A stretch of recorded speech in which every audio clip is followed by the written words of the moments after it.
All right, what's up, everybody? Welcome to the show tonight. Coffee with Ken, the Ken Jackson Experience, whichever title you like to use, it's both. Um, so tonight, I want to continue uh, my commentary on the corruption theory and why I believe Donald Trump is doing all this with a purpose and a plan. Last night we talked about, or I talked about, how I believe Donald Trump uh, was doing this on purpose, with purpose, to enrich his family as fast as he could, and because he's a dying man, he really is. He's not well.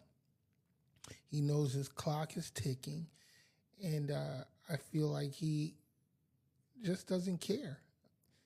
He knows he's never going to face any consequences because even if they did, you know, move to impeach him and then try to convict him in the Senate, he probably wouldn't survive long enough to see a verdict. You know what I mean? And so I believe he feels like, hey, I'm untouchable right now, and I believe this was his plan all along. I actually think he's more desperate now because, you know, he thought he was going to win that second term, back to back, so that he could execute this plan uh, with the forethought that, he would never uh, survive to see uh, any consequences.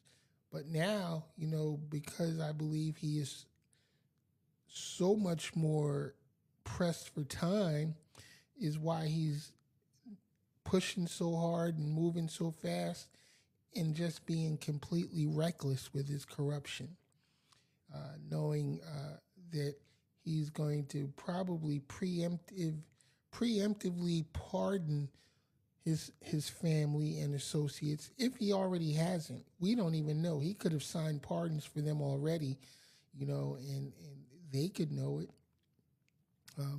But we don't know if he has or not. But I wouldn't doubt if that was done. There was some mention about that before during his first term, on whether or not he was going to pardon people preemptively, and so that's that. That's my theory. On why he's so corrupt, so blatantly corrupt. But tonight, I want to talk about Trump's war on the watchdogs. And let's talk about the institutions, okay? The ones built to check him. You know what I'm saying? And the inspectors general, okay? Week one of his second term, Trump fired 17 inspectors general, defense, state, energy, HUD, and Veterans Affairs. This was right after he was sworn in. No warning, just an email, okay? The law says 30 days notice to Congress. He didn't give a damn. He didn't notify Congress.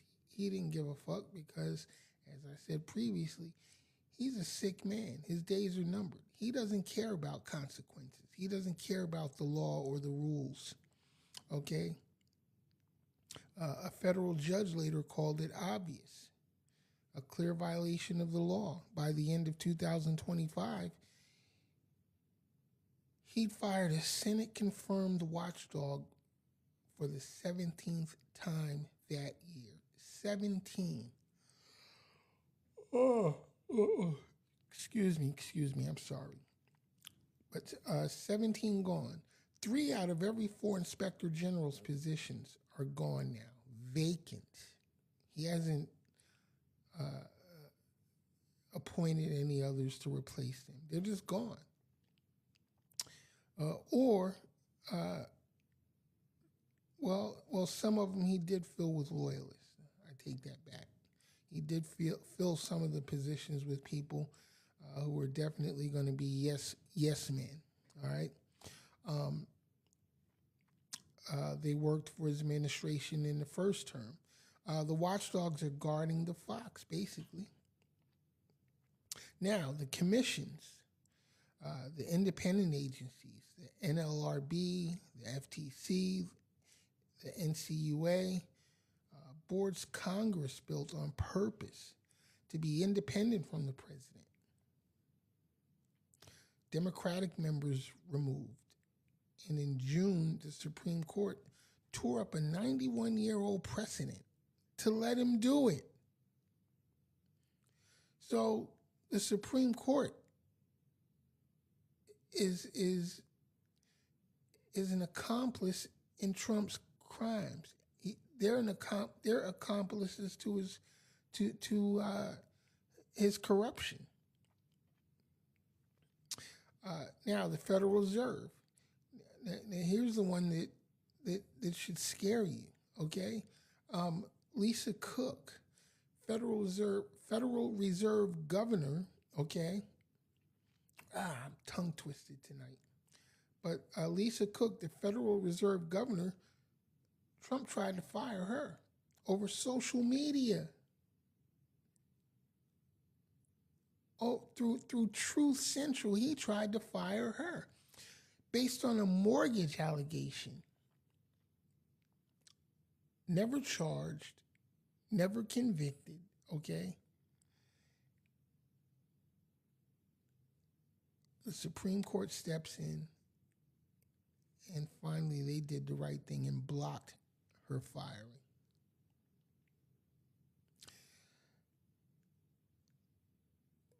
And they said he didn't give her due process, which we already know Trump doesn't give a fuck about due process anyway. Look at the boat attacks in the Caribbean, in the Eastern Pacific.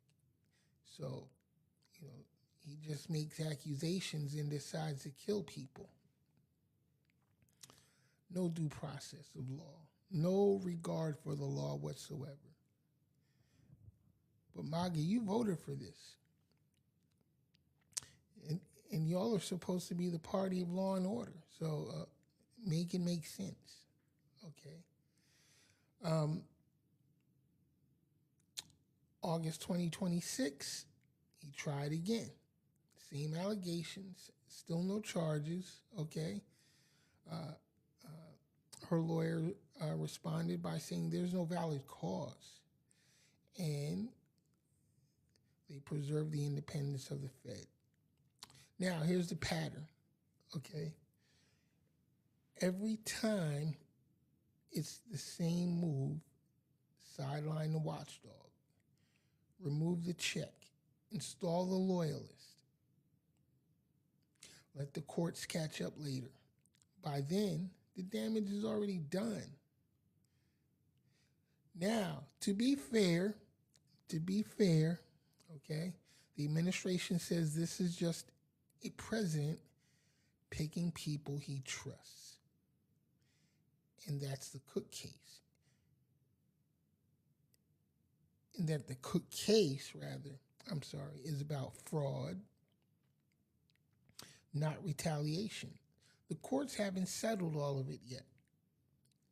Now, actually, I don't even know if the courts are working on settling it because we haven't heard anything else about it yet. But look at the pattern. Look at the speed. Look at the volume. That's not oversight breaking down by accident. It's not.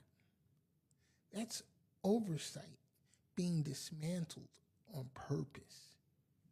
And this is what we have in the Trump administration's second term. Blatant corruption, blatant protectionism for his allies, his donors, his family, blatant enrichment, which goes against the emoluments clause, which we're going to get into that later this week as well. But there you have it. There's my theory. Trump is doing this with purpose because he knows his days are numbered, and he has no fear of consequences because he's probably not going to ever survive long enough to receive any consequences. And I'm also thinking that the Democratic Party, are probably not going to do a damn thing if they get back in power. It's going to be the same old bullshit back and forth, you know. But we'll see. We'll see. Now, I encourage everybody, get out there. Get out there and take part in the midterms. Whether you feel like your vote matters or not, it really does. It really does. Because if it didn't, MAGA Republicans wouldn't be fighting so hard or working so hard to dismantle your voting rights. And the Democrats wouldn't be pandering so hard to get your vote. So it's like a double-edged sword. You're damned if you do, damned if you don't. But the system's designed for us all to participate. I know it wasn't established that way, but times are different. Times have changed. People can get involved now without the threat of being lynched. And you know which people I'm speaking about. And listen, if you don't get involved and then you wake up and your rights are gone, you can only blame yourself. That's just a fact. You can only blame yourself because you didn't participate. You didn't at least try to do what was needed to do, okay? Now, Florida. I'm so disappointed in Florida. Byron Donaldson. He won the Republican primary nomination to run for governor of this state. And the guy on the Democratic side, I'm not really too excited about him too, because he's a former Republican. He was a popular Republican too,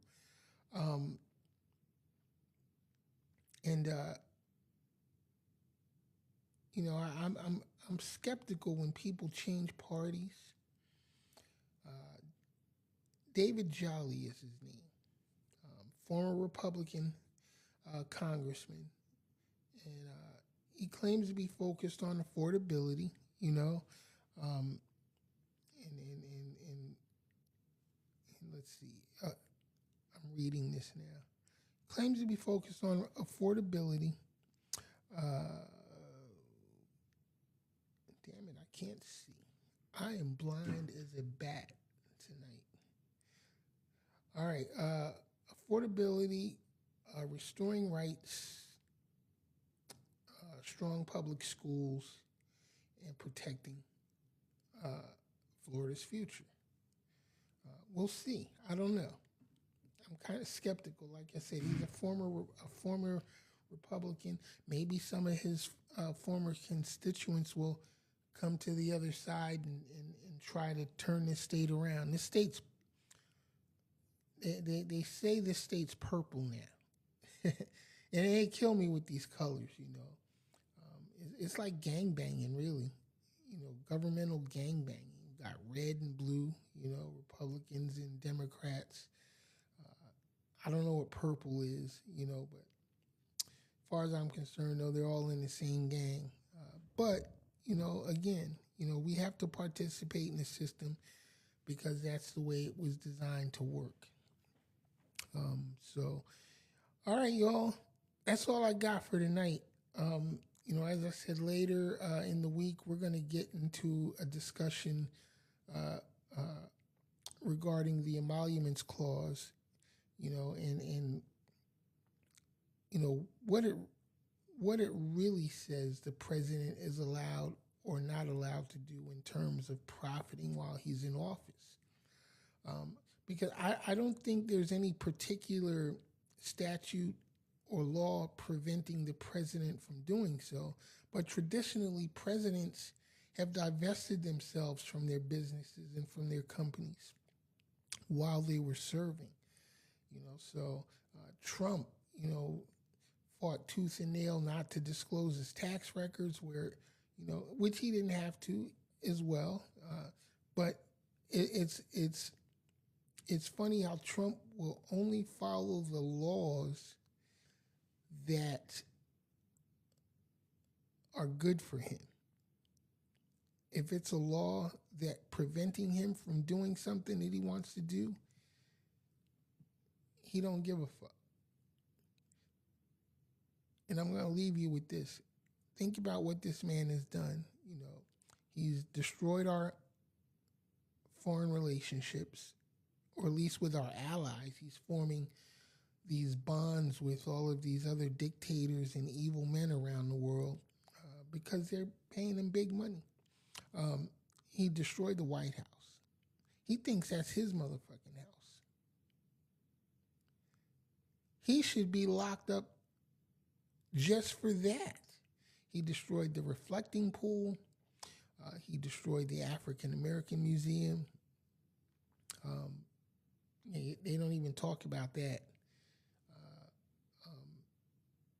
He's actively destroying our military, depleting our ammo reserves, putting so many lives in jeopardy. 17 service members killed in this war with Iran that there was no reason for it. Iran wasn't a threat. You know what I'm saying? And the Strait of Hormuz was wide open before he started this war.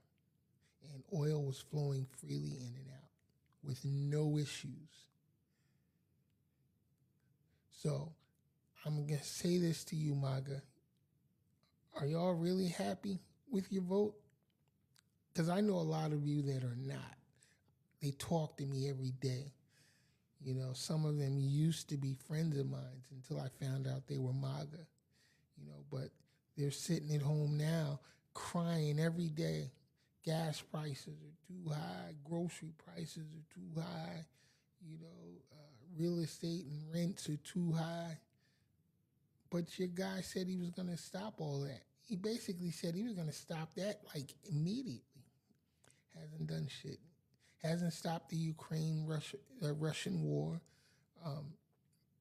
And he continues to kiss the ass of Benjamin Netanyahu and carry water for his Zionist, fascist, genocidal government.